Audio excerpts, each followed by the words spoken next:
Hello dear students, स्वागत है आप सभी का विश्वास कैरियर इंस्टीट्यूट के ऑनलाइन प्लेटफॉर्म पर।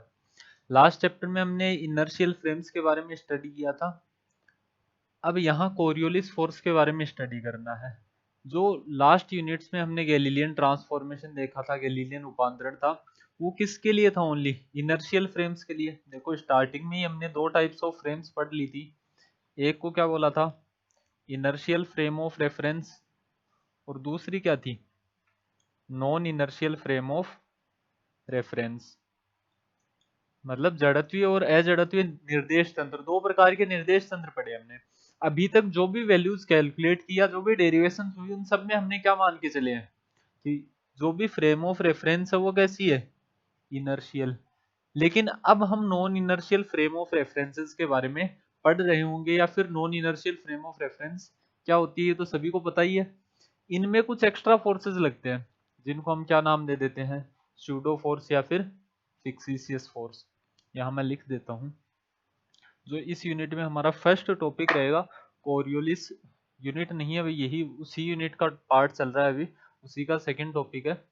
कोरियोलिस फोर्स का फर्स्ट टॉपिक है सूडो, और इनको ही क्या बोल सकते हैं? फिक्सिशियस फोर्स। फिक्सिशियस फोर्स हिंदी में इनको बोला जाता आभासी या छद्म बल, या छद्म बल। सबसे पहली बात तो मैंने अभी आपको बताया कि ये कौन सी फ्रेम्स में एक्ट करते हैं? ओनली नॉन इनर्शियल या फिर रोटेटिंग। या तो फ्रेम कैसी होनी चाहिए? रोटेटिंग फ्रेम ऑफ रेफरेंस होनी चाहिए, या फिर नॉन इनर्शियल फ्रेम होनी चाहिए। नॉन इनर्शियल फ्रेम का मतलब वो फ्रेम्स जिनका एक्सीलरेशन जीरो न हो, वे निर्देश तंत्र जिनका त्वरण शून्य न हो, उनको क्या बोला जाता है? अजड़त्वीय निर्देश तंत्र। तो ये बल केवल किस में महसूस किए जा सकते हैं? अजड़त्वीय निर्देश तंत्र या फिर घूर्णी निर्देश तंत्र। अब फिक्सिशियस, छद्म, आभासी, इन सब नामों से एक ही बात समझ में आती है कि ये क्या है? केवल आभासित होते हैं, या फिर ये एक्चुअली बॉडी के ऊपर एक्ट नहीं कर रहे होते हैं।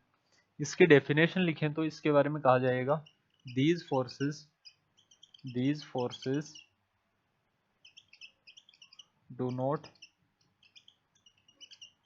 actually act on body but appears to be acting in non-inertial or rotating frame of references. Rotating frame of references. आगे लिख लेना, these are known as pseudo या fictitious forces। काल्पनिक बल बोल सकते हो एक तरीके से। फिक्शन का मतलब क्या होता है? फिक्सिशियस स्टोरीज होती हैं, इसका मतलब उनका वास्तविकता से कोई लेना देना नहीं होता भाई, यही मतलब होता है। तो जो भी सूडो और फिक्सिशियस फोर्स हैं, ये एक्चुअली बॉडी के ऊपर एक्ट नहीं कर रहे होते हैं, लेकिन इनको क्या किया जा सकता है? फील किया जा सकता है, या फिर ये अपीयर होते हैं उस बॉडी के ऊपर एक्ट करते हुए। किसके अंदर? नॉन इनर्शियल या रोटेटिंग फ्रेम ऑफ रेफरेंस के अंदर। कोई भी ऑब्जेक्ट रोटेट कर रहा है या फिर नॉन इनर्शियल फ्रेम के अंदर है, तो उसके ऊपर एक एक्स्ट्रा फोर्सेस लग रहा होगा। इसके अलग अलग टाइप्स हो सकते हैं भी, उन सबको हम किसके अंदर काउंट करते हैं? सूडो या फिक्सिशियस फोर्स के अंदर। इतनी बात में किसी को कोई डाउट है क्या? हिंदी मीडियम वाले बात नोट कर लेना इसकी जगह। वह बल जो वास्तव में किसी वस्तु पर कार्य नहीं करते हैं, वह बल जो वास्तव में किसी वस्तु पर कार्य नहीं करते हैं, परंतु परंतु त्वरित या घूर्णी निर्देश तंत्र में परंतु त्वरित या घूर्णी निर्देश तंत्र में वस्तु पर कार्य करते हुए प्रतीत होते हैं। अब ये तो थी इसकी थ्योरेटिकल एक्सप्लेनेशन की भी, हम समझ गए ऐसा कुछ होता है। इसको प्रैक्टिकली समझा जा सकता है क्या? तो यहां क्या लिख देते हैं? Example of pseudo force. कोई ना कोई भी उदाहरण भी तो होने चाहिए। अरे क्या प्रकार होते हैं, या आभासी बल के कोई उदाहरण? तो यहाँ लिख देते हैं आभासी बल के उदाहरण। इसमें फर्स्ट एग्जांपल है motion of lift. Motion of lift, lift में सब लोग बैठे हो भी, नहीं बैठे तो आज बिठा देते हैं। लिफ्ट की गति, बैठे हुए क्या सब लोग लिफ्ट के अंदर? तुमने देखा होगा लिफ्ट एक्सिलरेटेड फ्रेम है क्या? मतलब लिफ्ट का कुछ एक्सिलरेशन होता है भाई स्टार्टिंग में, जब मान लीजिए नीचे से आप ऊपर आ रहे हो, स्टार्टिंग में लिफ्ट कहां पर थी? रेस्ट पर। उसके बाद वो वेलोसिटी अटेन करेगी, मैक्सिमम वेलोसिटी आएगी, फिर वेलोसिटी कितनी हो जाएगी? जीरो। अरे लिफ्ट के मोशन को अगर देखें, यहाँ नोट करता हूं मैं, ये लिफ्ट है, मान लीजिए यहाँ आप खड़े हो, या चलो यहाँ कोई मास रखा हुआ है, कुछ भी मास हो सकता है, ये मान लीजिए एम मास रखा हुआ है किसी लिफ्ट के अंदर, जरूरी नहीं है लिफ्ट को टच कर रहा हो, बाकी आप खड़े हो ऐसा भी मान सकते हो, जो तुम्हें मानना है वो मान सकते हो। मान लीजिए लिफ्ट अपवर्ड डायरेक्शन में मूव कर रही है, तो इसके ऊपर जो रिजल्टेंट फोर्स आएगा, परिणामी बल आएगा, वो किधर लगना चाहिए? ऊपर की तरफ ही लगना चाहिए। नीचे कौन सा फोर्स लग रहा होता है? M G. अरे ग्रेविटेशनल फोर्स तो ऑलवेज लगता ही रहता है किसी भी मास के ऊपर, तो ग्रेविटेशनल फोर्स का मैग्नीट्यूड कितना रहेगा? मास एम था, ग्रेविटेशनल एक्सेलरेशन कितना होता है जी? ये ऑलवेज किस डायरेक्शन में लगता है? डाउनवर्ड डायरेक्शन में एक्ट करता है किसी भी पार्टिकल के ऊपर। जैसे ही आप मूव करना स्टार्ट करोगे, आपको ऐसे लगेगा कि आपका भार बढ़ रहा है, कि आपका वेट क्या हो रहा है? इंक्रीज हो रहा है। मैं मास या द्रव्यमान की बात नहीं कर रहा हूँ, भार और द्रव्यमान में अंतर होता है भाई। वेट की यूनिट क्या होती है? वेट की यूनिट न्यूटन ही होती है। अरे भार का मात्रक न्यूटन ही होता है, या फिर बोल सकते हैं भार को एक तरीके से बल की सहायता से भी एक्सप्लेन किया जा सकता है। तो आपको ऐसा लगता है कि आपका भार बढ़ रहा है, या फिर और क्या बोला जा सकता है कि आपको ऐसा महसूस होता है कि नीचे की तरफ मेरे ऊपर एक फोर्स लग रहा है जो मुझे नीचे की तरफ खींच रहा है। ऐसा किस किसने महसूस किया है? सभी ने किया होगा भी। जैसे आप लिफ्ट क्या है एक, देखो सूडो फोर्स केवल कब लगते हैं? जब नॉन इनर्शियल अजड़त्वीय निर्देश तंत्र हो। अजड़त्वीय मतलब इसका त्वरण शून्य नहीं होना चाहिए। तो लिफ्ट सबसे पहले रेस्ट पर थी, फिर मूव करना स्टार्ट करेगी, फिर एक फाइनल पोजीशन पर पहुंच के वापस रुक जाती है, अंतिम, या फिर बोल सकते हैं कि अपने गंतव्य स्थान पर जाकर रुक जाती है प्रारंभिक अवस्था से लेकर। अब यहाँ किस में चेंज आता है? ये तो फोर्स है, इसको मान लीजिए मैं इस पर सूडो फोर्स निकालना चाहूं, तो उसको किसके हेल्प से एक्सप्लेन किया जा सकता है? एफ नोट की हेल्प से। किस डायरेक्शन में लगेगा? डाउनवर्ड डायरेक्शन में। कब? जब लिफ्ट अपवर्ड डायरेक्शन में जा रही होगी। तो जब लिफ्ट ऊपर की तरफ जा रही है, तो मुझे एक नीचे की तरफ बल लगता हुआ महसूस होता है, प्रतीत होता है, उसे ही क्या बोल दिया जाता है? सूडो फोर्स या छद्म बल बोला जाता है। इसकी वैल्यू मान लो कितनी है? M A nought. तो जो टोटल फोर्स आएगा वो किसके इक्वल आएगा? F nought plus F G बोल देते हैं इसे भी। तो एफ डैश वेक्टर की वैल्यू कितनी है यहाँ पर? M A nought vector plus M G vector. ये टोटल फोर्स लग रहा था पार्टिकल के ऊपर, या फिर बोल सकते हो पार्टिकल का वेट यहाँ क्या हुआ है? Wait of particle is felt increase. कि जो भी कण था, जो भी वस्तु रखी हुई थी इस लिफ्ट के अंदर, उसको अपना द्रव्यमान बढ़ता हुआ महसूस होगा। अब दूसरी कंडीशन देखते हैं, भी लिफ्ट कहाँ आ सकती है? डाउनवर्ड डायरेक्शन में भी तो मूव कर सकती है। यही मास यहाँ रखा हुआ है, मान लीजिए एम मास रखा हुआ है, ग्रेविटेशनल फोर्स किधर लगेगा? ऑलवेज डाउनवर्ड डायरेक्शन में। अब इसे एक अपवर्ड डायरेक्शन में फोर्स फील हो रहा होगा, जिसे हमने फिर से क्या बोला है? एफ नोट ही बोला है अभी। तो एफ वेक्टर, अब एफ डैश वेक्टर किसके इक्वल? अभी F nought plus F G vector के।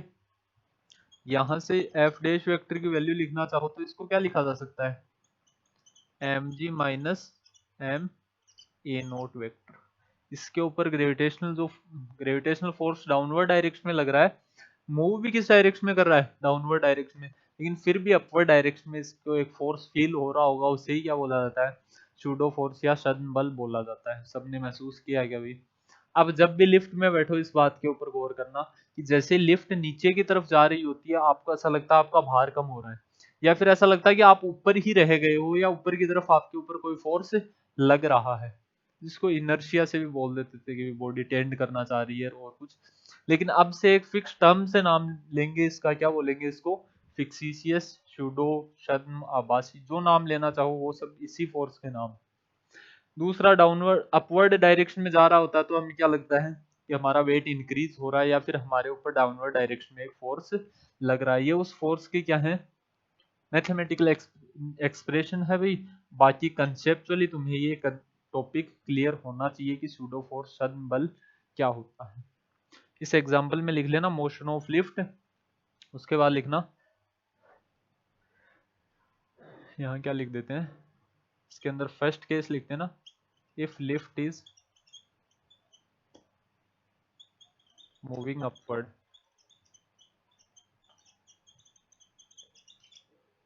यहाँ क्या लिख दोगे, if lift is moving downward. Upward और डाउनवर्ड दोनों ही मोशन में मूव कर रही है दोनों केसेस में। ये दोनों केस ऑब्टेन, भाई दोनों ही केसेस में ऐसा कुछ दिख रहा होगा तुम्हें, तो ये दोनों डायग्राम बनाओगे सबसे पहले। हिंदी मीडियम इंग्लिश मीडियम वाले दोनों ही बना लेना। हिंदी मीडियम वाले क्या लिख लेंगे, जब लिफ्ट ऊर्ध्वाधर ऊपर की ओर जा रही हो और जब लिफ्ट ऊर्ध्वाधर नीचे की तरफ आ रही हो। या इंग्लिश मीडियम वाले भी नोट कर लेना, moving vertically upward and vertically downward. Vertically क्यों लिख रहे हैं भाई, क्योंकि तभी जो ग्रेविटेशनल फोर्स है वो डाउनवर्ड डायरेक्शन में लग रहा होगा।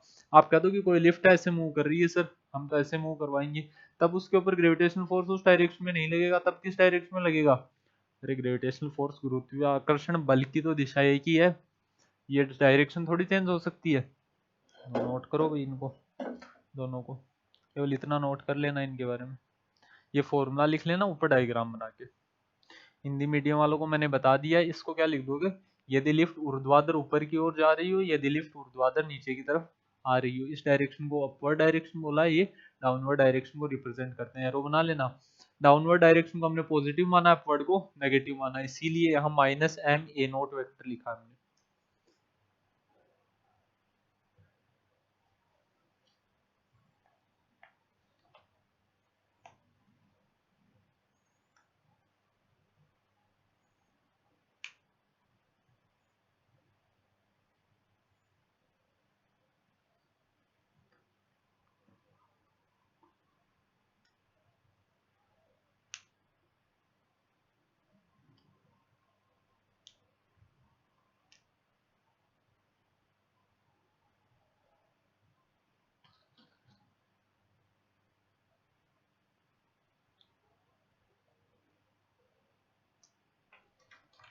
इसमें थ्योरी और नोट कर लेना भाई,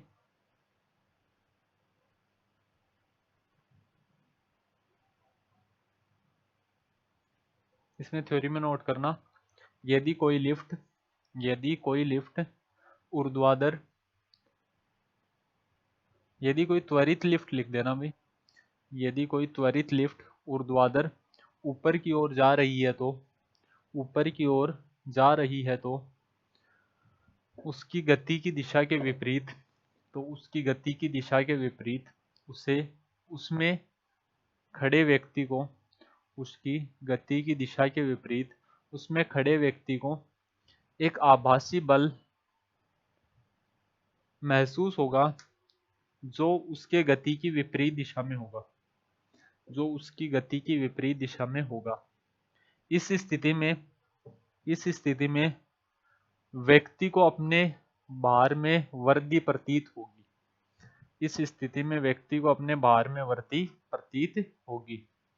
इंग्लिश मीडियम वाले क्या नोट करेंगे भी, इंग्लिश मीडियम वाले नोट कर लेना, if an accelerated, if an accelerated lift is moving, if an accelerated lift is moving in upward direction, in upward direction, then object in it feels a pseudo force in opposite direction, in opposite direction to the motion of lift, to the motion of lift, and if moving upward, if moving upward, then weight of particle is felt increased, if moving upward then weight of particle is felt increased, and if moving downward then weight of particle will be felt decrease.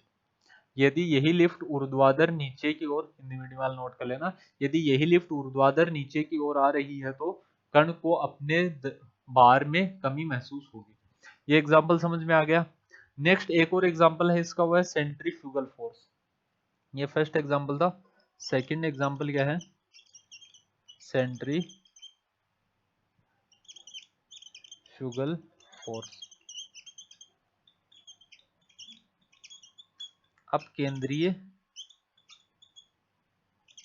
बल। Centrifugal force क्या होता है? जो centre से दूर की बाहर की तरफ लगता है। अरे देखिए, ये किसके लिए एक्सप्लेन किया जाता है? देखो ये तो हमने किसके लिए एक्सप्लेन कर दिया, एक्सिलरेटेड फ्रेम के लिए, लेकिन हमने दो नाम लिखे थे, non inertial and rotating frame of reference. तो रोटेटिंग फ्रेम के अंदर दो फोर्सेस लगते हैं। यहां मैं डायग्राम बना देता हूं, चलो। यहां मान लीजिए कोई सर्कुलर पाथ है जिसका ये सेंटर है, सेंटर को कितना बोल देते हैं, ओ पॉइंट से रिप्रेजेंट कर दिया अभी सेंटर को। यहां कोई मास है, कितना मान लेते हैं, एम। ये इसकी रेडियस है, कितनी है, आर। तो जैसे ही ये रोटेट कर रहा होगा, इसके ऊपर इनवर्ड डायरेक्शन और आउटवर्ड डायरेक्शन में एक फोर्स लग रहा होगा। अगर ये सेम पाथ के अंदर रोटेट कर रहा है, मतलब मान लीजिए इस डायरेक्शन में क्या कर रहा है, रोटेशन कर रहा है, किस रेडियस के ऊपर, आर वेक्टर के ऊपर।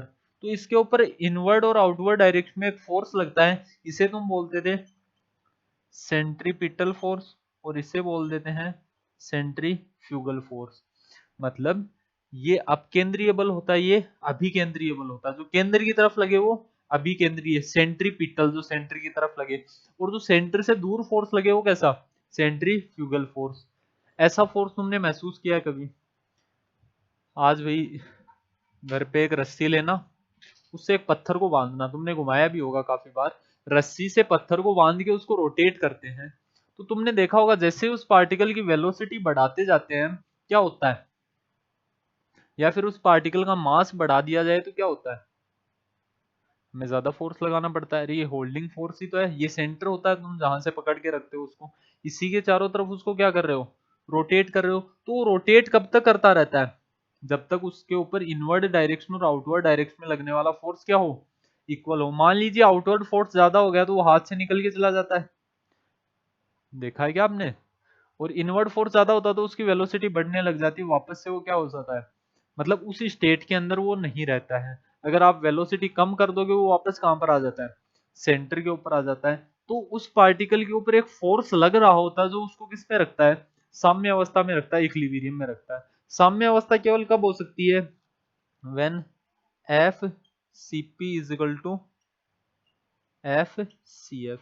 बस डायरेक्शन क्या होनी चाहिए, दोनों की अपोजिट होनी चाहिए। भी दोनों अगर विपरीत दिशा में कार्य कर रहे हैं, कौन कौन, अपकेंद्रीय और अभिकेंद्रीय बल, तभी वह कण उस पथ में रोटेट कर सकता है। जैसे सन के अराउंड कौन रोटेट करती है, अर्थ। अरे रोटेटिंग फ्रेम ही तो है अर्थ भी। चलो अर्थ के बारे में तो आगे भी पढ़ रहे हैं हम इसी यूनिट में। जो नेक्स्ट टॉपिक है वो मोशन ऑफ अर्थ ही, अभी रोटेशन ऑफ अर्थ पढ़ेंगे हम पृथ्वी के बारे में। तो सेंट्रीफ्यूगल फोर्स भी किसका एग्जांपल है, सूडो फोर्स ही तो है एक तरीके से। अरे इस पार्टिकल के ऊपर सेंट्रीपिटल सेंट्रीफ्यूगल फोर्स कौन लगा रहा है, यहाँ जाकर कोई नहीं लगा रहा। केवल ये क्या होते हैं, महसूस होते हैं। तो इनका मैग्नीट्यूड कितना होता है, एम ओमेगा स्क्वायर आर। किस किस के ऊपर डिपेंड करते हैं, एक तो मास ऑफ पार्टिकल, ओमेगा क्या होती है, एंगुलर वेलोसिटी, कोणीय वेग। कोणीय वेग बढ़ाओगे तो भी ये फोर्स बढ़ता जाएगा। आर क्या होती है, रेडियस, जिस रेडियस के ऊपर रोटेट कर रहा है। एक तो मान लीजिए इतनी बड़ी स्ट्रिंग से मास को रोटेट कर रहे हो, इतनी बड़ी से रोटेट करोगे, फोर्स कब ज्यादा लगेगा, जब रेडियस ज्यादा होगी, सेंटर से पार्टिकल ज्यादा दूर होगा, दूसरा पार्टिकल का मास ज्यादा होगा। और तीसरा एंगुलर वेलोसिटी, कोणीय वेग अगर उसका अधिक होगा तो उसके ऊपर ज्यादा फोर्स लग रहा होगा। ये एग्जांपल करके देख सकते हो। ये जो सूडो फोर्स के दोनों एग्जांपल देखे हमने, एक तो सेंट्रीफ्यूगल फोर्स देखा है, एक मोशन ऑफ द लिफ्ट देखा है। दोनों में हमने दोनों फोर्सेस की बात कर ली क्या, मतलब नॉन इनर्शियल की बात कर ली, और रोटेटिंग, मतलब अजड़त्वीय निर्देश तंत्र कौन था, लिफ्ट। ये भी आपने फील किया होगा हमेशा। और ये एक्सपेरिमेंट तो भी कर सकते हो, जब तुम्हारी मर्जी हो तभी कर लेना है एक्सपेरिमेंट। तो कोई भी रोटेटिंग फ्रेम है उसके ऊपर भी क्या लगते हैं, सूडो फोर्स लग रहा होता है। जो आउटवर्ड फोर्स लगता है उसे क्या बोला जाता है, सेंट्रीफ्यूगल फोर्स। अब केंद्रीय बल, तो centrifugal force also a type of pseudo force. छद्म बल का ही प्रकार कौन होता है? अब केंद्रीय बल, सेंट्रीफ्यूगल फोर्स। कोई कंफ्यूजन भी यहाँ तक? एकदम थ्योरेटिकल बातें थी सारी, तो इस सेंट्रीफ्यूगल फोर्स में नोट करना,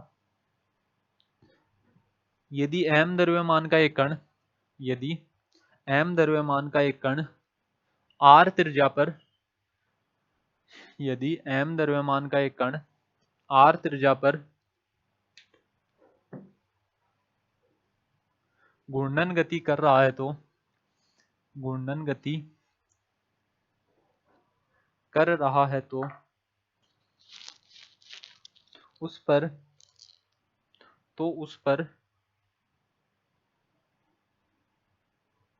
छद्म बल के रूप में, तो उस पर छद्म बल के रूप में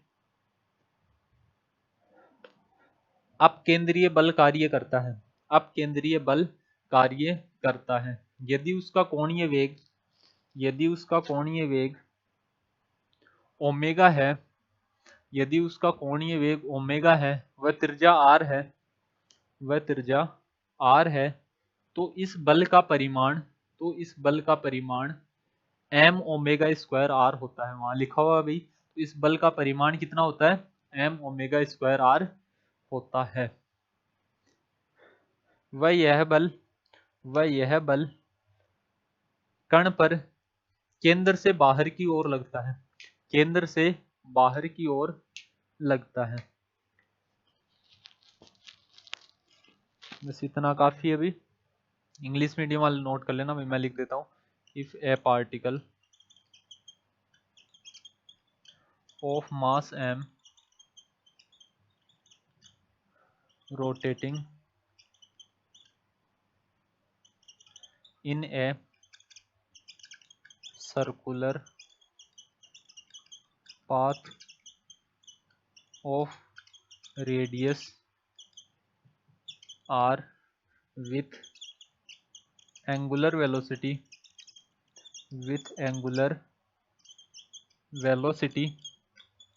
omega, then with angular velocity omega, then a force will be acting on particle, then a force will be acting on particle away from the center, which is called centrifugal force, which is called centrifugal force, and it is a type of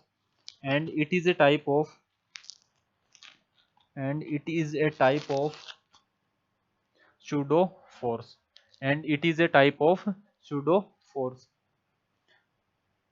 Its magnitude is m omega square r. Its magnitude is m omega square r. यहाँ तक note कर लिया होगा भाई सभी ने, जल्दी से नोट कर लो। लास्ट में डायग्राम बनाना चाहो तो डायग्राम भी बना सकते हो। ये जो नेक्स्ट टॉपिक है वो है ट्रांसफॉर्मेशन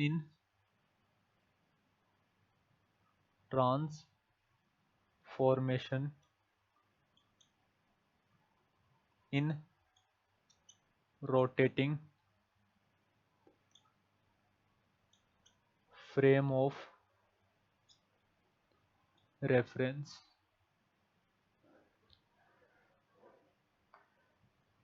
नियत कोणीय वेग से, चलो लिख देते हैं, नियत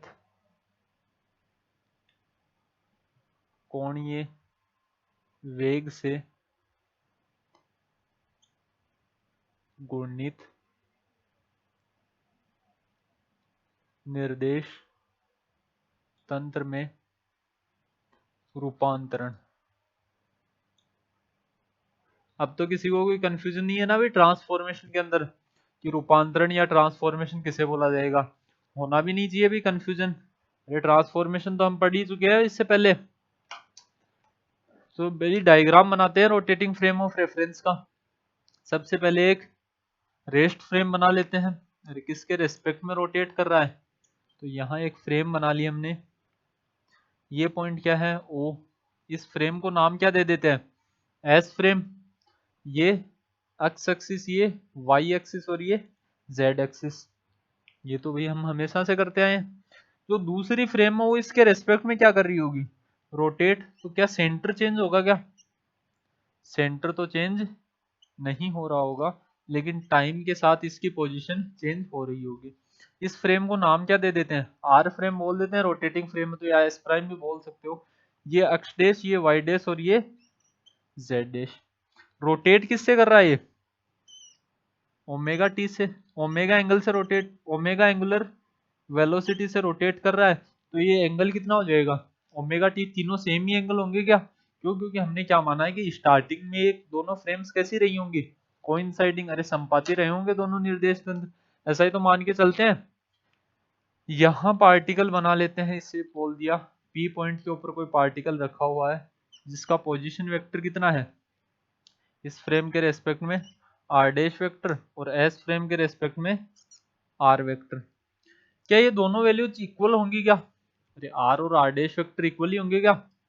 चलो इसके कोऑर्डिनेट्स भी लिख देते हैं, अक्स कोमा वाई कोमा जेड और अक्स डैश वाई डैश और जेड डैश। यहां तक कोई कंफ्यूजन क्या हुई किसी को, अरे हमने क्या माना, एक रेस्ट फ्रेम मान लिया, दूसरा रोटेटिंग फ्रेम। रोटेटिंग फ्रेम इसलिए माना गुणित निर्देश तंत्र, क्योंकि हमें क्या करना था, ट्रांसफॉर्मेशन निकालना है, रूपांतरण निकालना था भी। अब ट्रांसफॉर्मेशन निकालने के लिए फ्रेम्स तो माननी पड़ेंगी, तो दो फ्रेम्स मानी है एस और आर। यहाँ लिख लेते हैं इसके बारे में थोड़ी, let two frames S and R, full stop लगा के लिखना, frame R is rotating, frame R is rotating with constant angular velocity omega as shown in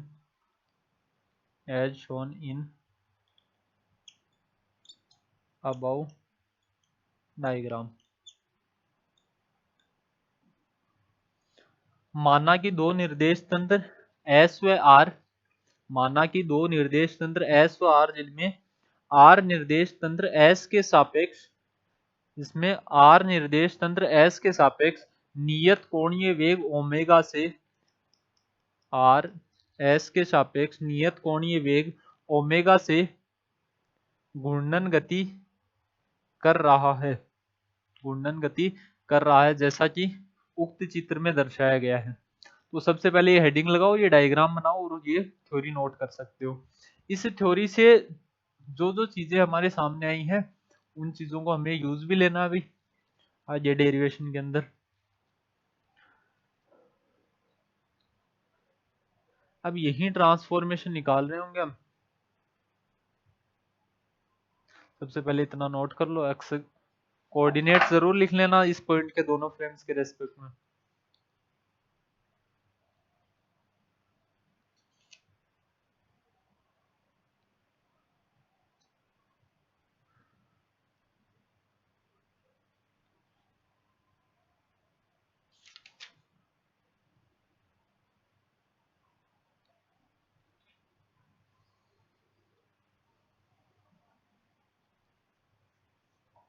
अब इनके पोजीशन वेक्टर लिखते हैं, तो यहां नोट कर ला, position vector of point P with respect to frame S, S निर्देश तंत्र के सापेक्ष P बिंदु का स्थिति सदिश, S निर्देश तंत्र के सापेक्ष P बिंदु का स्थिति सदिश किसके इक्वल आएगा, आर वेक्टर के इक्वल। इनमें जो यूनिट वेक्टर्स हैं उनको क्या मानते हैं हम, आई केप, जे केप और के केप। अक्ष डायरेक्शन में यूनिट वेक्टर क्या होता है, आई केप। तो आर को क्या लिख सकते हैं, x i cap plus y j cap plus z k cap. इसे क्या बोल देना है, equation number first.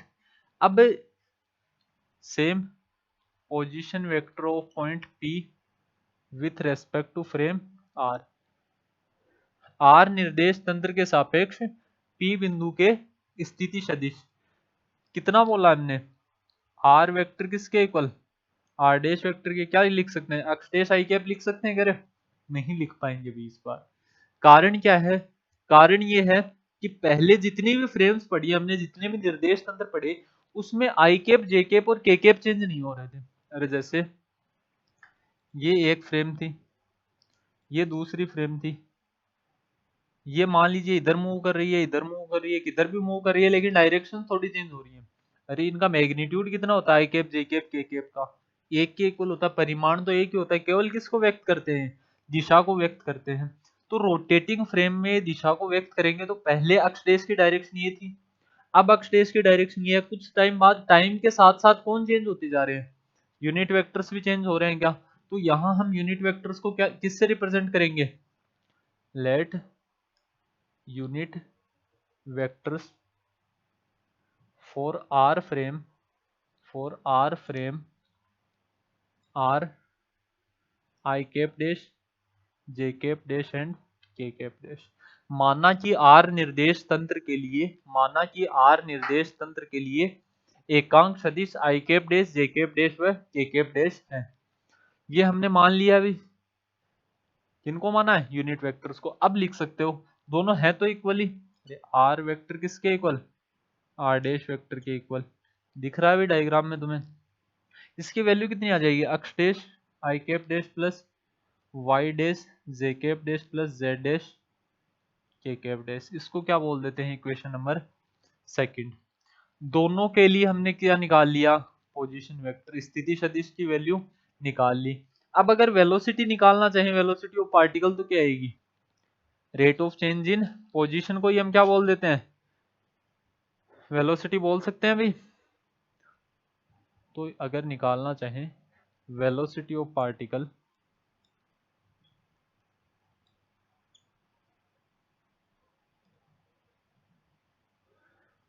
With respect to frame S, S निर्देश तंत्र से कण का वेग किसके इक्वल आ जाएगा? v vector is equal to D are by D T. इसी को और क्या बोल सकते हो? D R dash by D T के इक्वल बोला जा सकता है। अरे आर और आर डैश दोनों ही तो इक्वल ही तो है। अब यहां देखो, वैल्यू ये काम में ले रहे हैं और देख किसके रेस्पेक्ट में रहे हैं? एस फ्रेम के रेस्पेक्ट में। क्या एस फ्रेम के रेस्पेक्ट में कंटिन्यूअसली अक्ष डैश भी चेंज हो रहा है और आई डैश भी चेंज हो रहा है? पहले इस फ्रेम में जो ऑब्जर्वर बैठा था उसके लिए आई डैश यही था जो आई कैप थी। अरे आई कैप और आई कैप डैश दोनों एक ही थे। अब आई कैप तो यही है लेकिन आई कैप डैश चेंज हो गया है। इसका मतलब दोनों में चेंज आ रहा है क्या? किसका डिफरेंशिएशन करना है हमें? इस टर्म का। कौन सा फॉर्मूला लगाएंगे? u into V. अरे पहले तो ओनली अक्ष का कर देते थे। पहले अगर चेंज नहीं हो रहे होते आई कैप डैश और जे कैप डैश तो इसको क्या लिख सकते थे? D X dash by D T I cap dash plus D Y dash by D T J cap dash plus D Z dash by D T के कैप डैश। इतना ही लिख सकते थे। लेकिन अब हमें पता है कि आई कैप, जे कैप और के कैप भी चेंज हो रहे हैं, मतलब आई कैप डैश, जे कैप डैश और के कैप डैश, तो इनका भी डिफरेंशिएशन करना पड़ेगा क्या? तो प्लस टर्म्स और क्या आ जाएंगी? आई कैप डैश ऐसा का ऐसा रहेगा, मतलब अक्ष डैश ऐसा का ऐसा रहेगा। अरे sorry, x dash d i cap dash by D t plus Y dash d j cap dash by D t plus Z dash D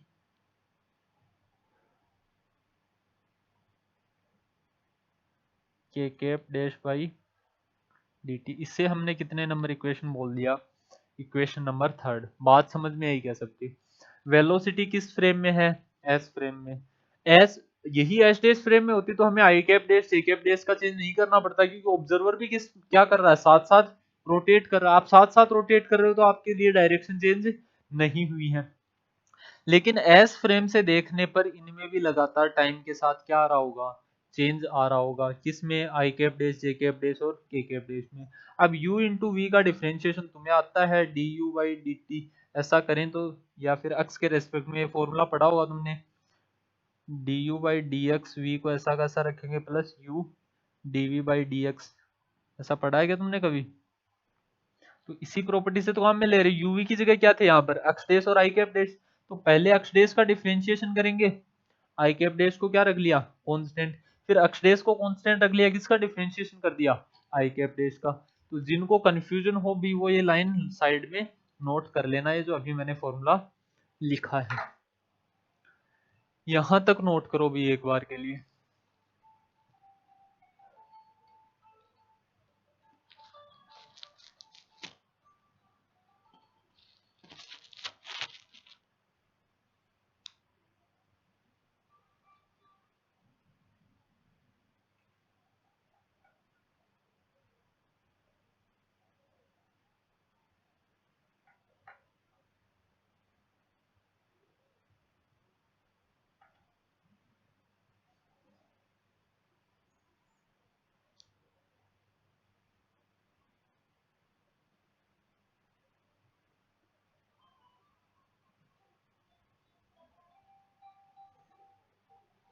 इसके बाद वेलोसिटी किसके रेस्पेक्ट में देख लेते हैं।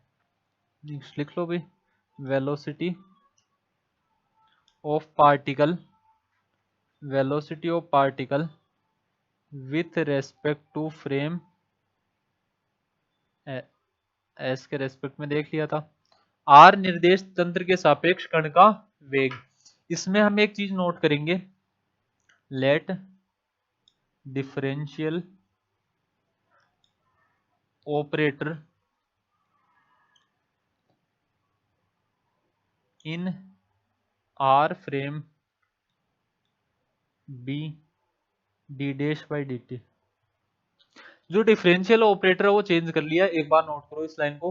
हिंदी मीडियम वाले क्या नोट करेंगे, माना कि अवकल संकारक आर निर्देश तंत्र में D dash by D T है, इसको क्या बोलते हैं, डिफरेंशियल ऑपरेटर को अवकल संकारक। देखो जो डिफरेंशिएशन करवा रहा होता है वो क्या होता है, डिफरेंशियल ऑपरेटर। यहाँ डिफरेंशिएशन कौन करवा रहा था, डी बाई डी टी। तो एस फ्रेम के अंदर जो डिफरेंशियल ऑपरेटर था वो कौन था, d by D t. R frame में जो डिफरेंशियल ऑपरेटर है उसे हमने चेंज कर दिया। क्यों चेंज किया, क्योंकि आर फ्रेम भी वैसे नहीं है जैसे पहले फ्रेम्स हुआ करती थी, उनमें डायरेक्शन चेंज नहीं होती थी, बहुत सी चीजें कॉमन रहा करती थी उनके अंदर, कि यूनिट वेक्टर चेंज नहीं हो रहे, केवल किस में चेंज आ रहा होता था, कोऑर्डिनेट्स में, निर्देशांकों में परिवर्तन आ रहा होता था। लेकिन यहाँ हम डिफरेंशियल ऑपरेटर्स अलग अलग काम में लेंगे। वी डैश वेक्टर को क्या लिखा जा सकता है, d dash r by D t, या फिर d dash r dash by D t, क्योंकि आर और आर डैश वेक्टर तो दोनों ही इक्वल है। इस बात को यहीं छोड़ दो भी। नेक्स्ट, इधर से मैं रफ कर रहा हूं भी।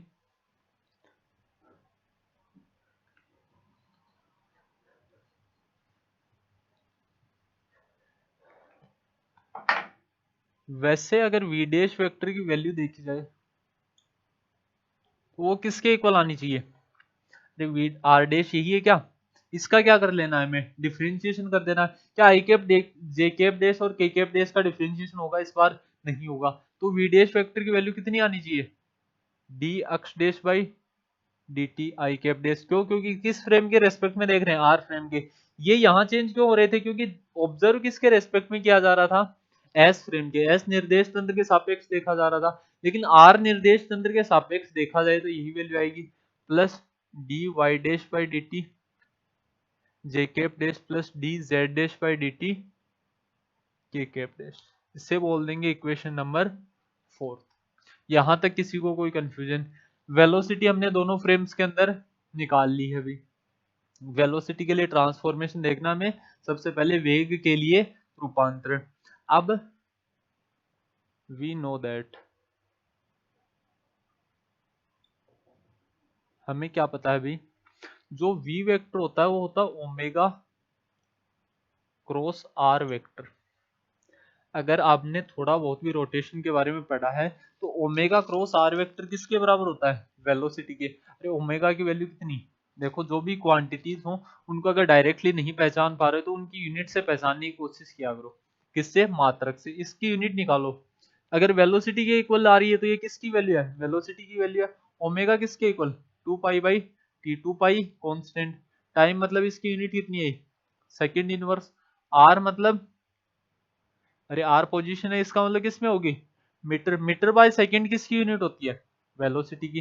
तो वी वेक्टर किसके इक्वल आता है, ओमेगा क्रॉस आर। जिनको याद है बहुत अच्छी बात है, नहीं याद है वो याद कर लेना भी। वेग किसके बराबर होता है, सदिश गुणांक के, किसके, कोणीय वेग और स्थिति के सदिश गुणांक के बराबर होता है। Vector product of omega and r is known as velocity. ये क्या है, लीनियर वेलोसिटी, ये एंगुलर वेलोसिटी, ये रेखीय वेग है, ये फिर कोणीय वेग है। v को क्या लिख सकते हैं, dr by D t is equal to omega cross r vector, ऐसा लिख सकते हैं। लेट आर वेक्टर बराबर i cap dash plus j cap dash plus k cap dash, तीनों वैल्यूज निकाल के देखते हैं। देखो ये ऐसा क्यों कर रहे हैं, क्योंकि ये वैल्यू आ गई, यहाँ मैं क्या रिप्लेस कर दूंगा, वी डैश को रिप्लेस कर दूंगा, लेकिन फिर भी मुझे इनकी वैल्यूज रिप्लेस करनी पड़ेंगी क्या, D i cap dash by D T, वो वैल्यूज यहाँ से निकालेंगे। यहाँ देखो अगर निकालना चाहें D i cap dash by D t, तो ये किसके इक्वल आ जाएगा, omega cross i cap dash, यही तो फॉर्मूला होता है, यहाँ जो वैल्यू आएगी वही यहाँ आएगी। दूसरा D j cap dash by D t किसके इक्वल आ जाएगा, omega cross j cap dash. Similarly D k cap dash by D t किसके इक्वल आ रहा होगा, omega cross k cap dash. इन सब को क्या बोल देते हैं, इक्वेशन नंबर 5। अब क्या करना है, इन दोनों वैल्यूज को रिप्लेस कर देना है, किस इक्वेशन में, थर्ड इक्वेशन में, by equation 4th and 5th in equation number 3rd। समीकरण 4 और 5 से हमने वैल्यूज पुट की हैं किसके अंदर, इक्वेशन 3rd के अंदर, तो वहां देखो किसके इक्वल आ रहा होगा, v vector is equal to v dash vector plus x dash ऐसा कैसा, साथ में मल्टीप्लाई में क्या आ जाएगा, omega cross i cap dash plus Y dash omega cross j cap dash plus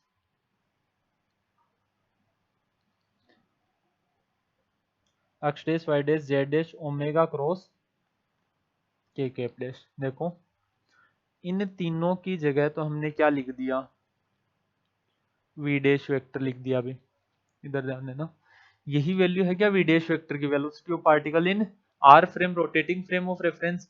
x dash ऐसा कैसा रहेगा, D I dash I cap dash by D T की वैल्यू निकाली थी हमने किसके equal, omega cross i cap dash.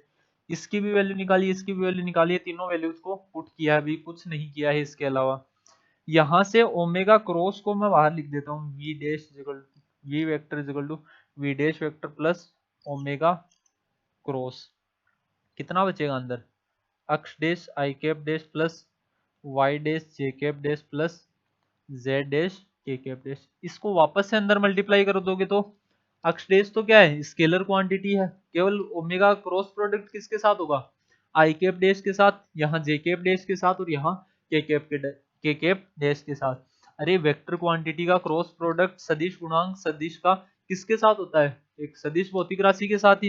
X dash y dash और Z dash क्या है, ओनली स्केलर क्वांटिटीज। तो यहां से इसको क्या लिखा जा सकता है, v vector is equal to v dash plus omega cross, इसको क्या लिख सकते हैं, आर वेक्टर लिखा जा सकता है क्या, यहां देखोगे तो यहां से ये किसके लिए ट्रांसफॉर्मेशन आ गया हमारे पास, वेलोसिटी के लिए ट्रांसफॉर्मेशन आ गया। इसे और क्या लिख सकते हैं, v dash vector is equal to v vector minus omega cross r vector, इसको बोल देना इक्वेशन नंबर 6। यहां लास्ट में क्या लिख देंगे, equation 6 represents transformation equation for velocity in rotating frame of reference, in rotating frame of reference. Last में क्या लिख लोगे कि समीकरण 6 किसको व्यक्त करता है, हिंदी मीडियम वाले नोट कर लेना, समीकरण 6 गुणित निर्देश तंत्र में, समीकरण 6 गुणित निर्देश तंत्र में कोण वेग के रूपांतरण को व्यक्त करता है। देखिए एक बार दोबारा देखना, ये एक रिलेशन तुम्हें याद करना था। इसके अलावा सबसे पहले हमने डायग्राम के अकॉर्डिंग पोजीशन वेक्टर्स निकाले थे, आर और आर डैश वेक्टर। पहले वेलोसिटी निकाली किस फ्रेम के रेस्पेक्ट में, एस फ्रेम के रेस्पेक्ट में, लेकिन आर डैश की वैल्यू लिखी क्यों, क्योंकि हमें क्या निकालना था, रूपांतरण निकालना था, ट्रांसफॉर्मेशन निकालना था। तो ये हमारे पास डिफरेंशियल टर्म आ गई। अलग बात क्या थी कि यहाँ A cap days, J cap days और के कैप डेज का भी डिफरेंशिएशन कर रहे थे, हम अवकलन कर रहे थे। इनका कारण क्या था, क्योंकि ये भी एस फ्रेम के रेस्पेक्ट में टाइम के साथ चेंज हो रहे थे भाई।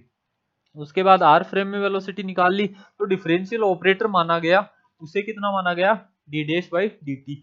तो अब डायरेक्टली तुम ऐसा नहीं लिख सकते D R by D T, अरे ऐसा लिख देते तब तो ये दोनों वैल्यूज इक्वली हो जानी थी। अरे अगर सोचो कि अवकल संकारक अगर सेम लिख रहे होते तो ये दोनों वैल्यूज में क्या डिफरेंस रह जाता, ट्रांसफॉर्मेशन निकालने की जरूरत ही नहीं पड़ती भी, कितना आसान काम था कि v is equal to v dash vector this is transformation. लेकिन ऐसा होता नहीं है भाई, ऐसा नहीं होता है। तो हमने वी डैश वेक्टर की वैल्यू लिखी, उसके बाद एक रिलेशन काम में लिया हमने, v वेक्टर किसके इक्वल होता है, ओमेगा क्रॉस या r वेक्टर। याद कर लेना इसको, वेलोसिटी क्या होती है, rate of change in position, स्थिति में परिवर्तन की दर को ही क्या बोला जाता है, वेग। तो यहां से वेलोसिटी की वैल्यू लिख दी, ये डेरिवेशन आ गया। नोट करो भी इसको फटाफट।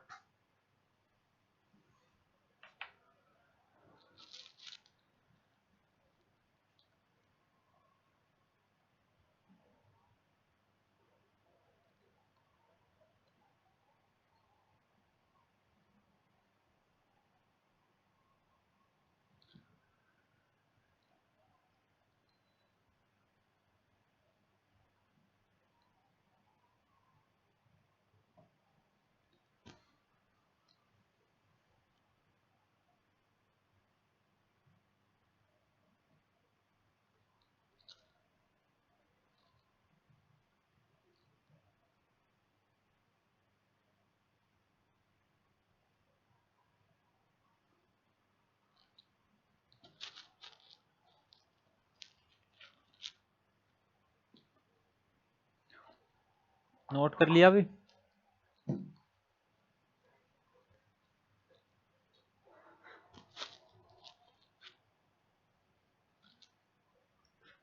इनको साथ साथ रिवाइज करते जाना भाई, वरना यही तुम्हें हार्ड लगने लग जाएंगे। बाकी देखो, जो भी डेरिवेशन हो उनको घर पे बैठ के एक बार 2-3 बार रफ कॉपी के अंदर निकालने की कोशिश किया करो, इनको सेम सोल्व करने की कोशिश किया करो, पार्ट्स में बांट लो, सबसे पहले ये करना है, उसके बाद ये करना है, उसके बाद ये करना है।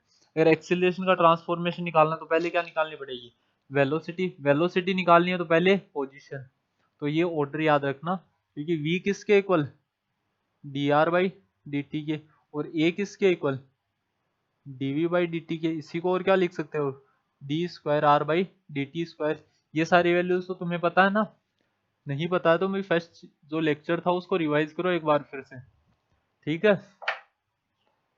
अब नेक्स्ट देख लेते हैं, ट्रांसफॉर्मेशन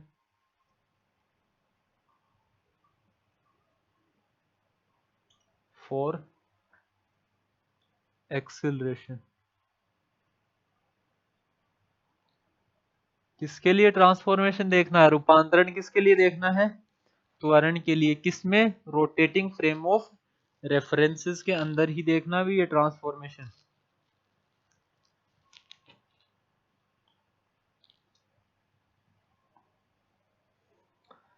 इसमें नोट करते हैं भाई, v वेक्टर किसके इक्वल था, v dash vector plus omega cross r vector के इक्वल था क्या। यहां से v वेक्टर को लिखना चाहें तो क्या लिखा जा सकता है, d are by D t. इसको क्या लिखा जा सकता है, d dash r by D t plus omega cross r. ये वैल्यू ऐसी की ऐसी रहेगी क्या, सेम रहेगी भी। अब इसको किसके रेस्पेक्ट में डिफरेंशिएट कर दिया जाएगा, अगर एक्सेलरेशन निकालना है, फॉर एक्सेलरेशन यहां लिख देना by velocity transformation. Velocity transformation से लिखिए ये वैल्यू हमने, अगर डायरेक्टली यही प्रूव करना पूछ लिया जाए। बाकी यहां देख रहे हो तो इसको इक्वेशन नंबर ए बोल के लिख देना, बाई इक्वेशन नंबर ए, समीकरण ए से। इसको किसके रेस्पेक्ट में डिफरेंशिएट कर दे, differentiate with respect to t. किसके सापेक्ष अवकलन करना है, टी के सापेक्ष अवकलन करने पर।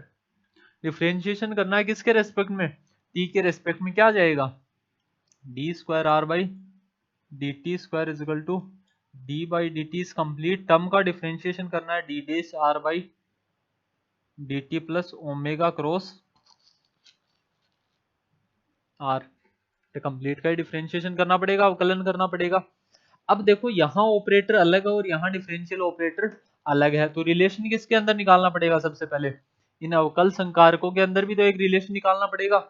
यहाँ से देखो d are by D t किसके इक्वल था, d dash r by D t plus omega cross r, क्या यहाँ से ऐसा लिखा जा सकता है, d are by D t is equal to d dash by D t plus omega cross r vector. इस आर वेक्टर को हमने यहाँ बाहर लिख दिया, अंदर देखोगे तो इसके किसके रेस्पेक्ट में इसका डिफरेंशिएशन करना है, आर के रेस्पेक्ट में, और ओमेगा क्रॉस प्रोडक्ट किसके साथ होगा, आर वेक्टर के साथ ही होगा। यहां से क्या बोल सकते हो, सो डी बाई डी टी किसके इक्वल आ रहा होगा, D dash by D t plus omega cross. ये कंप्लीट वैल्यू लिखनी पड़ेगी तुम्हें किसकी जगह पर, डी बाई डी टी की जगह पर, क्योंकि डी बाई डी टी ये दोनों डिफरेंशियल ऑपरेटर अवकल संकारक ही अलग अलग हो गए भी, तो इन दो अलग अलग अवकल संकारकों से आप इसको सोल्व नहीं कर पाओगे, तो वो वैल्यू यहाँ वापस पुट करनी है, d square r by D t square, यही किसके इक्वल है, एक्सेलरेशन इन एस फ्रेम। अरे पोजीशन का दो बार डिफरेंशिएशन कर दिया तो क्या आ गया, एक्सेलरेशन त्वरण।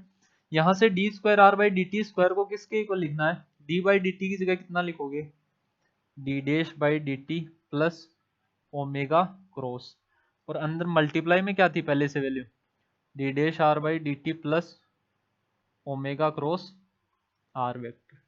अब देखो यहाँ से d square r by D t square is equal to, सबसे पहले इसको दोनों से मल्टीप्लाई कर दें, क्या जाएगा, d dash square r by D t square plus कितना आएगा, d dash omega by D t cross r vector plus omega cross d dash r by D t. यही टर्म आई क्या, ये साइड में नोट करना भी इधर।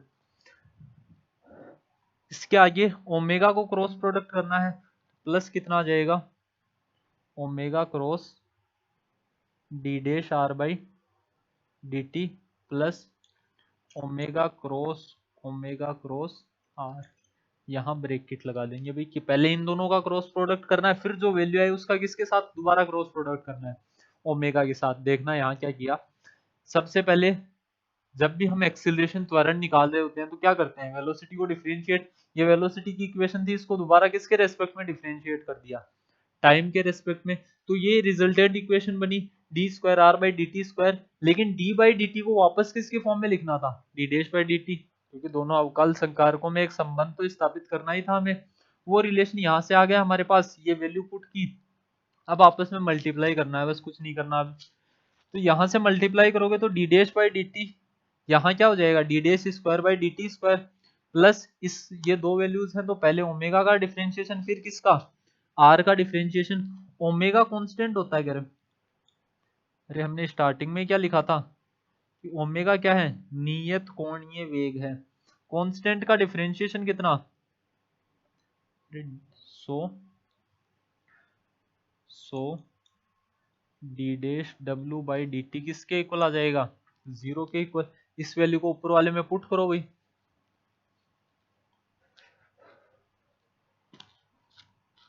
इसको साथ साथ सोल्व करते जाना भी।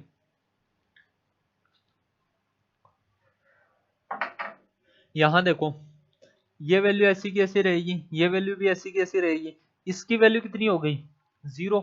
यहाँ सबसे पहले लिखते हैं d square r by D t square is equal to d dash square r by D t square, और क्या वैल्यू है, ये वैल्यू 0, ये दो बार वैल्यू आ रही है क्या, तो कितना आ जाएगा, +2 omega cross d dash r vector by D t, plus क्या है, omega cross small r vector है ना, स्मॉल आर वेक्टर। अब यहां से सब की वैल्यूज पता है क्या तुम्हें, अरे ये क्या है, एक्सेलरेशन इन एस फ्रेम, ये क्या है, acceleration in S R frame, plus 2 omega cross, इसको क्या लिखेंगे, v dash vector, plus omega cross r vector. ये एक्सेलरेशन का ट्रांसफॉर्मेशन है। अगर ए डैश वेक्टर की फॉर्म में पूछ रहा है, ए डैश वेक्टर किसके इक्वल आ जाएगा, a vector minus 2 omega cross v dash vector minus omega cross r vector. इसको कितने नंबर इक्वेशन बोल दोगे भाई, फर्स्ट बोल दो, यहां लिख लेना, इक्वेशन फर्स्ट रिप्रेजेंट्स ट्रांसफॉर्मेशन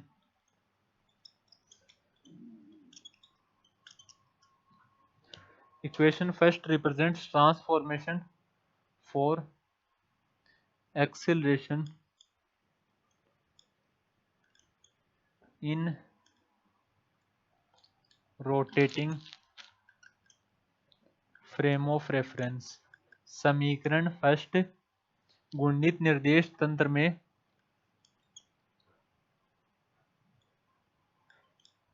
समीकरण फर्स्ट गुणित निर्देश तंत्र में त्वरण के रूपांतरण को व्यक्त करता है। ये वैल्यू आ गई क्या भाई, सबके बारे में पता है। ए डैश वेक्टर किसके equal, d dash square r by D t square. ये क्या है, एक्सेलरेशन इन फ्रेम आर निर्देश तंत्र में त्वरण को व्यक्त करता है। ए वेक्टर किसको रिप्रेजेंट करता है, ए वेक्टर की वैल्यू कितनी है, d square r by D t square. ये किसको रिप्रेजेंट कर रहा है, acceleration in frame s frame में त्वरण को व्यक्त करता है कौन, ए वेक्टर।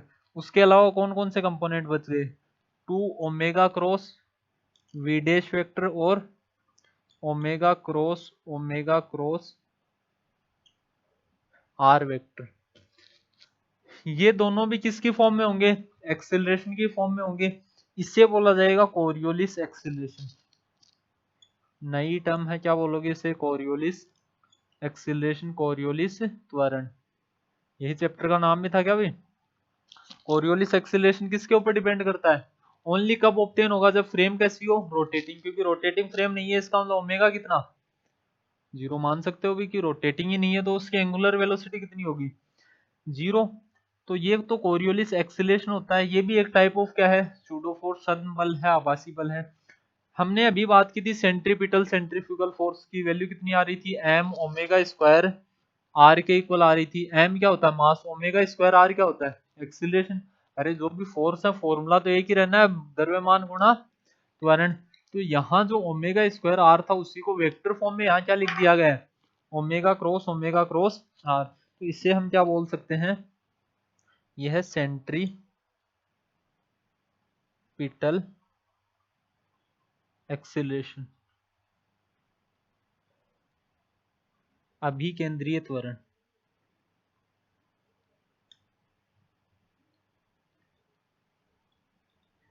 इसे क्या बोलोगे, इसे कोरियोलिस त्वरण बोलोगे। ये एस निर्देश तंत्र में त्वरण है, ये आर निर्देश तंत्र में त्वरण है। अभी हार्ड नहीं है, बस एक बार जो वेलोसिटी है उसको किसके रेस्पेक्ट में डिफरेंशिएट करना है, टाइम के रेस्पेक्ट में डिफरेंशिएट करना है। जो टर्म्स आएंगे उनको बस सोल्व किया हमने। ओमेगा कांस्टेंट था तो डी डैश डब्ल्यू बाई डी टी किसके इक्वल आ गया, 0। अरे कांस्टेंट को तो चाहे किसी डिफरेंशियल ऑपरेटर में किसी के रेस्पेक्ट में डिफरेंशिएट कर रहे हो, आंसर कितना आता है, 0 ही आता है, शून्य ही प्राप्त होता है। उसके बाद इनको वापस से हमने फॉर्म में लिखा तो ए डैश वेक्टर किसके इक्वल आ गया, a vector minus 2 omega cross v dash vector minus omega cross r. ये इंपॉर्टेंट है भाई एग्जाम पॉइंट ऑफ व्यू से, इसको नोट कर लो जल्दी से।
नोट कर लिया अभी।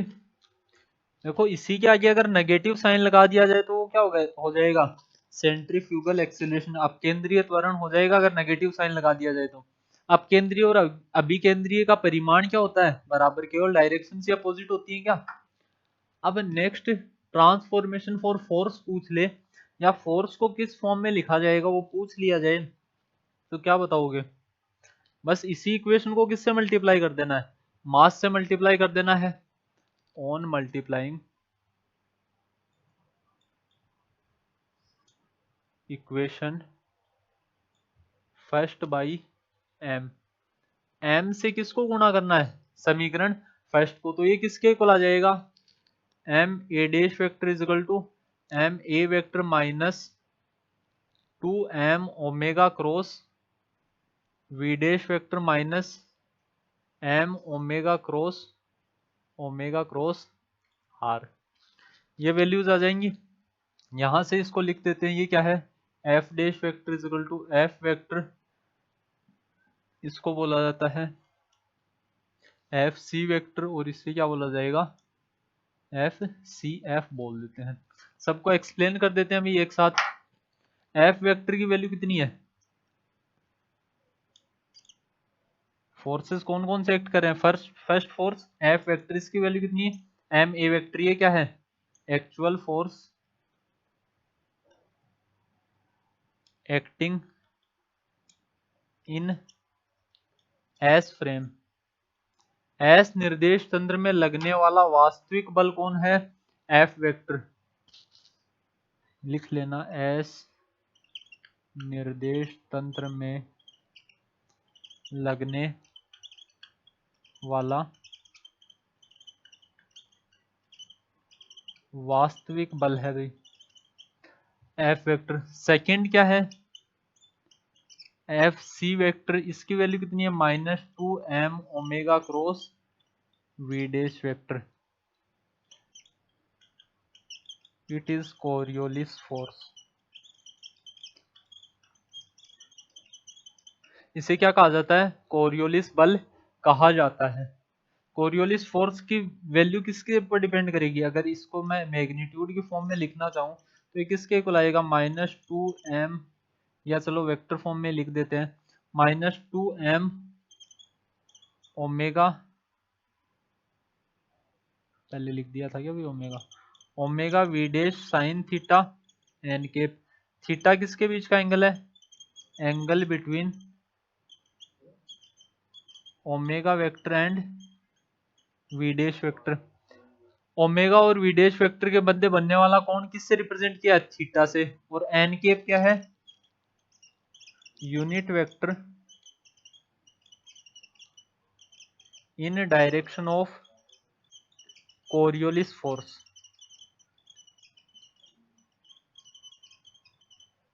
कोरियोलिस बल की दिशा में एकांक सदिश है, उसे किससे रिप्रेजेंट किया है, एन केप से रिप्रेजेंट किया, और थीटा किसके बीच का एंगल है, ओमेगा और वी डैश के बीच का एंगल है। यहाँ दो कंडीशंस भी लगा सकते हो भी, केस फर्स्ट, एक स्थिति तो क्या उत्पन्न हो सकती है, थीटा की वैल्यू 0 डिग्री हो, और एक केस सेकंड यहाँ नोट कर लेते हैं अभी, if theta is equal to 90 degree. इन दोनों केसेस में जो फोर्स है उसकी क्या मिलेगी, हमें मैक्सिमम और मिनिमम वैल्यूज ऑब्टेन हो रही होंगी। तो यहाँ इनका मैग्नीट्यूड लिखें एफ सी, साइन जीरो कितना होता है, 0, तो यहाँ क्या आएगी इसकी वैल्यू, मिनिमम किसके इक्वल, 0 के इक्वल, और यहाँ इसकी value f c maximum, magnitude की बात करें तो पॉजिटिव ही लेंगे, किसके इक्वल आएगा, 2m ओमेगा वी डैश के इक्वल। तो ये कोरियोलिस फोर्स होता है भी, कोरियोलिस बल होता है, इसको नोट करो जल्दी से।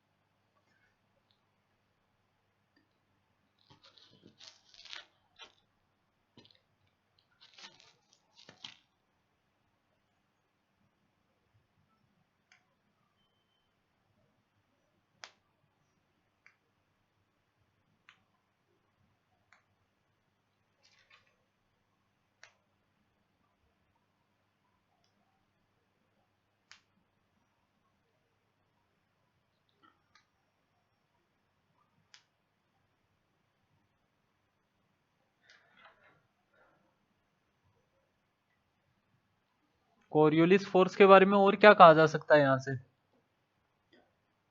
डेफिनेशन लिख लेना भाई एक दो लाइन में, इसी फॉर्मूला से ही इसकी हम डेफिनेशन बना रहे होंगे। इंग्लिश मीडियम वाला नोट कर लो पहले। Coriolis force on a object is due to Coriolis force on an object is due to its velocity in rotating frame of reference। अरे वीडेज क्या है? Velocity in rotating frame of reference ही तो है particle की। अगर उस frame में पार्टिकल रोटेट नहीं कर रहा होगा तो उसके ऊपर कोरियोलिस बल, कोरियोलिस फोर्स कार्य नहीं करता है भी। And also depends on mass of particle and angular velocity of frame. and also depends on mass of particle and angular velocity of frame। बाकी ये वैल्यूज तुमने लिखी है, ये डेफिनेशन के बाद में ये वैल्यूज नोट करनी थी तुम्हें। ये सारी वैल्यूज नोट कर ली होगी, अगर पहले नोट कर ली थी तो बाद में ये डेफिनेशन लिख देना, एग्जाम में पहले ही लिख कर आना वही परिभाषा को। हिंदी मीडियम वाले क्या लिख देंगे कि कोरियोलिस बल का परिमाण गुणित निर्देश तंत्र में कण के वेग व कण के द्रव्यमान और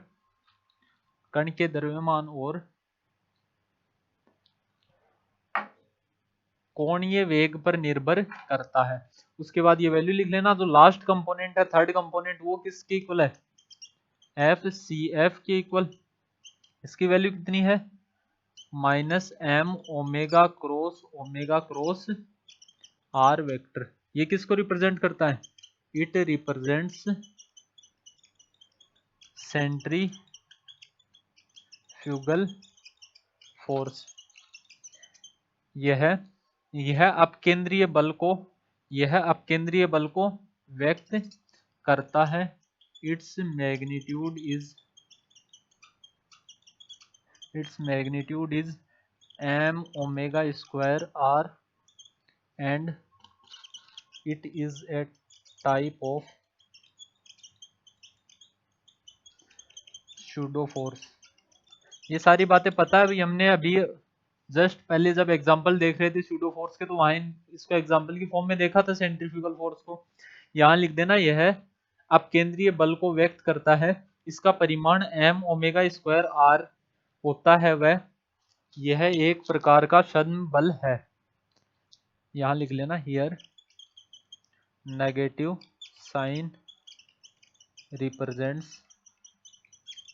that its direction will be away from the center of rotation।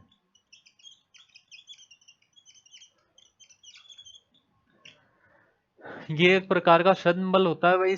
यहाँ जो नेगेटिव साइन है वो किसको रिप्रेजेंट करता है? यहाँ लिख देना, यहाँ ऋणात्मक चिन्ह इस बल की दिशा को व्यक्त करता है जो केंद्र से बाहर की ओर होती है।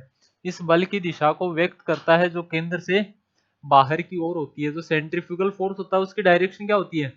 Away from the centre, centre से बाहर की तरफ लगता है। अभी हमने बात भी की थी, ये सेंटर है ओ पॉइंट पर। यहाँ कोई पार्टिकल है जिसका मास m है, ये रोटेट कर रहा है r रेडियस के ऊपर। इसके ऊपर दो फोर्स लगते हैं, बाहर की तरफ लगता है उसे क्या बोला जाता है? अपकेंद्रीय, और सेंटर की तरफ लगता है उसे अभिकेंद्रीय। सेंट्रीपिटल एंड सेंट्रीफ्यूगल फोर्स, दो टाइप के फोर्स होते हैं। इसी के साथ रोटेटिंग फ्रेम की डेरिवेशन कंप्लीट होती है। इसको एक बार वापस से रिवाइज कर लेना, कंप्लीट डेरिवेशन आपको दोबारा से करनी है। बाकी कोई भी कंफ्यूजन हो तो डाउट सेक्शन में पूछ सकते हो। धन्यवाद।